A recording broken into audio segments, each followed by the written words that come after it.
નમસ્કાર દર્શક મિત્રો, હું છું પરેશ ચૌહાણ. સૌરાષ્ટ્ર સમ્રાટ ન્યૂઝ ચેનલમાં આપનું હાર્દિક સ્વાગત છે.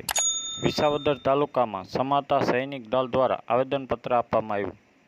આજે વિસાવદર સમતા સૈનિક દળના આગેવાનો દ્વારા વિસાવદર મામલતદાર કચેરી ખાતે એક આવેદનપત્ર આપવામાં આવ્યું, જેમાં જણાવવામાં આવ્યું હતું કે ગુજરાત સરકારની યોજનાનો લાભ માત્ર બીપીએલ યાદીમાં નામ ધરાવતા લોકોને મળે છે, તો ઘણા પરિવારના બીપીએલ યાદીમાં ન હોય તેવા ગરીબ પછાત લોકોને વૃદ્ધ પેન્શનથી વંચિત રહેલ છે, તો તમામ ગરીબ પરિવારને લાભ મળી રહે અને જાતિના દાખલા કાઢવામાં આવે છે તેમાં સોગંદનામા લેવામાં આવે છે.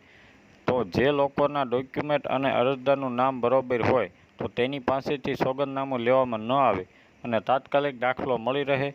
નાના માણસો મજૂરી કરીને ગુજરાન ચલાવતા હોય તેને સોગંદનામાની 400 રૂપિયાનો બોજો અને ડોક્યુમેન્ટ માટે ધક્કા ખાવાના રહે છે.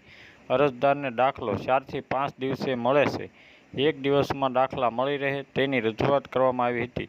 સમતા સૈનિક દળ ગુજરાત પ્રદેશ સહમંત્રી ઉમેદસિંહ નાગવંશી, અનુસૂચિત સમાજના આગેવાનો, સમતા સૈનિક દળ વિસાવદર વિભાગના કારોબારી મંત્રી ભનુભાઈ સાસિયા, સંગઠન મંત્રી હરસુખભાઈ ભાષા, જયસિંહભાઈ પન્ના, ભેંસાણ નાનજીભાઈ રાઠોડ, ફોરેસ્ટ મકવાણા સાહેબ, કેશુભાઈ સાગઠિયા વગેરે તાલુકાના આગેવાનો દ્વારા મામલતદાર સાહેબના હસ્તે આજે રોજ આ ગુજરાતના રાજ્યપાલ સાહેબને આવેદનપત્ર આપવામાં આવ્યું. બ્યુરો રિપોર્ટ શ્યામ સાવડા, વિસાવદર.